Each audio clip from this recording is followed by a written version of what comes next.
Hello everyone, welcome on my channel. और आज की जो वीडियो है वो केवीएस से रिलेटेड है। केवीएस की वैकेंसी आपके अभी इंतज़ार करने का कोई मतलब ही नहीं है, आपकी वैकेंसी आ चुकी है और जो जितने पोस्ट हैं वो आपको एक में मतलब नेक्स्ट मंथ तक आपको क्लियर हो जाएंगे।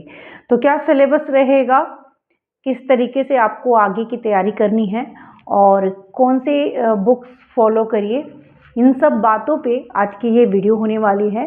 तो पूरी वीडियो को देखिएगा। नमस्कार, मेरा नाम सपना मिश्रा है और मेरे चैनल का नाम डियर मैम है। तो आप इस चैनल को सब्सक्राइब कर लीजिएगा ताकि आप आगे की जो भी प्रिपरेशन है वो बिल्कुल फ्री में कर सके मेरे साथ। तो यहाँ पे जो मैं बातें करने वाली हूँ, सबसे पहले तो जो नोटिफिकेशन में चेंजेस आए हैं उनकी बातें करेंगे। तो देखिए, जो नोटिफिकेशन आया है उसमें एक चीज़ आप लोगों को दिखी होगी कि जो सब्जेक्ट कॉम्बिनेशन पे चीज़ें थी, टीजीटी में पहले लोग सब्जेक्ट की कॉम्बिनेशन मैच नहीं होता था, बहुत सारी प्रॉब्लम्स आती थी। तो वहाँ पे आपको एक तरीके से आपके लिए बेनिफिशियल जो चेंजेस आए हैं वो हुए हैं, क्योंकि कई कॉम्बिनेशन जो हैं, जो मेनली होते हैं, उनको वैलिड माना गया है। ठीक है, तो आप आराम से फॉर्म भर सकते हैं। पूरी डिटेल आपको नोट जहाँ जो पेज है वहाँ पे आपको पूरी मिल जाएगी। सब्जेक्ट वाइज हर सब्जेक्ट के अपने जो आपका ऑनर्स होगा उसके साथ कोई एक सब्जेक्ट रहना चाहिए। तो ऐसे कुछ कॉम्बिनेशन बने हैं, उनको आप देख लीजिएगा डिटेल में। और दूसरी चीज़ ये है कि आपका एग्ज़ाम कब तक जो फॉर्म आएगा वो कब तक आएगा। देखिए, अप्रैल में आपके एग्ज़ाम मतलब जो है वैकेंसी आ जाएगी पूरी, और उसको भरने के लिए ज़्यादा टाइम नहीं मिलेगा। 21 से 22 दिन का समय आपको मिलेगा फॉर्म भरने के लिए।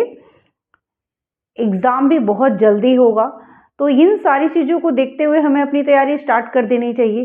ठीक है, तैयारी कैसे करनी है, सिलेबस क्या है।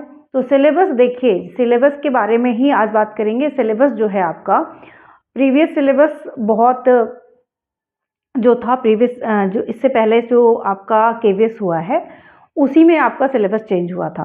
बहुत समय से जो सिलेबस चला रहा था उसमें चेंजेस हुए। ठीक है, तो अभी इस बार सिलेबस में बहुत ज़्यादा चेंजेस होने के जो हैं वैसा कुछ नहीं होगा। होना भी होगा तो बहुत थोड़ा सा होगा, क्योंकि जो पिछला सिलेबस आया था वो अकॉर्डिंग टू एनसीएफ के जो रूल आए थे उनके अकॉर्डिंग ही था। तो बहुत ज़्यादा चेंजेस नहीं होंगे।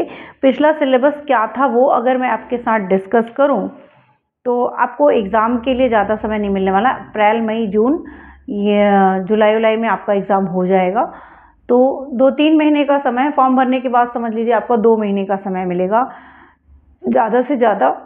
तो इतने कम समय में सिलेबस बहुत ज़्यादा ब्रॉड है, उसलिए आपको तैयारी स्टार्ट कर देनी चाहिए। सबसे पहले आपका जो अगर पीआरटी के सिलेबस की बात करें तो पीआरटी के सिलेबस में सबसे पहले जो चीज़ आई थी आपकी वो था, जैसे आप पेपर जब आपको मिलेगा, जो प्रीवियस ईयर पेपर आया था उसके बेसिस पे मैं बता रही हूँ। अभी जो पेपर आएगा हो सकता है उसमें कुछ चेंजेस आए, तो प्रीवियस ईयर के पेपर के बेसिस पे ही आपको भी तैयारी करनी है, बहुत ज़्यादा चेंजेस नहीं आएंगे।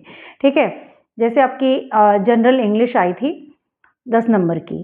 पहला टॉपिक जो था आपका जनरल इंग्लिश 10 नंबर की, 180 नंबर का टोटल पेपर हुआ था, सीवीटी मोड में हुआ था।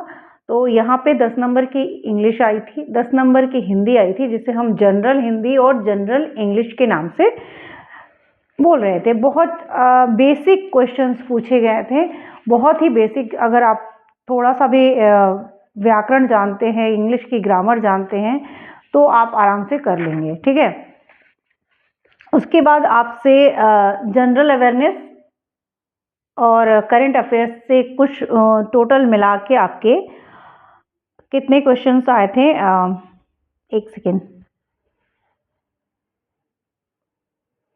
10 क्वेश्चंस जो हैं आपके वो जनरल अवेयरनेस और करंट अफेयर्स से मिलके आए थे। तो यहाँ पे 10 क्वेश्चन हो गए। 5-5 नंबर के, 5 नंबर का आपका कंप्यूटर आया था और 5 नंबर की आपकी रीजनिंग आई थी। ठीक है, तो यहाँ से 20 मार्क्स में आपके 10 नंबर उधर जनरल इंग्लिश, जनरल हिंदी, उसके बाद कंप्यूटर 5 नंबर का, 5 नंबर की रीजनिंग और 10 नंबर में आपके ये करंट अफेयर्स और जनरल अवेयरनेस के टॉपिक आ गया था। ठीक है, तो यहाँ तक आपका हो गया था। उसके बाद हिंदी में अगर हम बात करें तो आपके कितने मार्क्स हो गए? 10। उसके बाद आपका आया था एजुकेशन एंड लीडरशिप से जो क्वेश्चन आया था,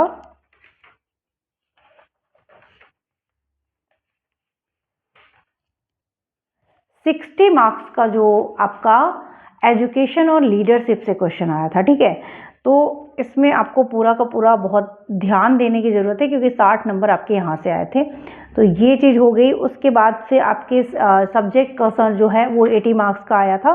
तो सब्जेक्ट कंसर्न में बात करें तो पीआरटी के सिलेबस की मैं बात कर रही हूँ। तो पीआरटी में जो सब्जेक्ट कंसर्न था उसमें आपके 20-20 मार्क्स में वो डिवाइड हो गया था, जिसमें हिंदी थी, इंग्लिश थी, गणित और ईवीएस। ठीक है, हिंदी, इंग्लिश, गणित और ईवीएस यानी मैथ्स और ईवीएस था। 20-20 मार्क्स का इनका डिस्ट्रीब्यूशन था। तो आप ये समझ लीजिए कि सब्जेक्ट कंसर्न में आपको बहुत ज़्यादा मेहनत करनी है और इसके लिए मैं अगर सजेशन करूँ, बिल्कुल आप एनसीईआरटी के साथ जाइए। हिंदी के लिए तो बेसिक हिंदी पढ़नी है, कोई बहुत ज़्यादा नहीं है। इंग्लिश भी बहुत बेसिक पढ़ना है, तो ग्रामर वाला पोर्शन आपको देखना पड़ेगा। ठीक है, और कितने वचन होते हैं, विकार क्या है, अविकारी शब्द क्या होता है, ये सारी चीज़ें आपको हिंदी में मिलेंगी। साथ साथ हिंदी की जो आपकी एनसीईआरटी की बुक है उसमें से भी प्रश्न आए थे, और जो भी स्टोरीज़ हैं, इंग्लिश की जो स्टोरीज़ हैं वहाँ से क्वेश्चंस आए थे। तो आप, ऐसा नहीं है कि आप सिर्फ व्याकरण पे जा सकते हैं, आपको क्वेश्चंस एनसीईआरटी से पूछे गए थे। तो आप एनसीईआरटी आपको पढ़ना बहुत ज़रूरी है, चाहे वो क्लास 1 की एनसीईआरटी हो, क्लास 2 की एनसीईआरटी हो, क्लास 3 की एनसीईआरटी हो। अगर आप 5th का पेपर 1 to 5th के लिए जा रहे हैं तो आपको 1 to 5th की एनसीईआरटी देखनी पड़ेगी। ठीक है, तो ये था पीआरटी का सिलेबस जो मैंने 180 मार्क्स का बता दिया। आपका 10 नंबर फिर से मैं बता देती हूँ। 10 नंबर आपके हो गए general English, 10 number general Hindi के। उसके बाद था आपका अगर हिंदी में, अगर ओवरऑल हिंदी देखिए तो ओवरऑल हिंदी उधर सब्जेक्ट कंसर्न से 20 मार्क्स के हो गए और इधर 10 नंबर। तो हिंदी 30 मार्क्स का हो गया आपका, और 30 मार्क्स की इंग्लिश भी ले रही है। तो ओवरऑल वेटेज अगर हिंदी और इंग्लिश लैंग्वेज का देखिए तो 30 मार्क्स का है।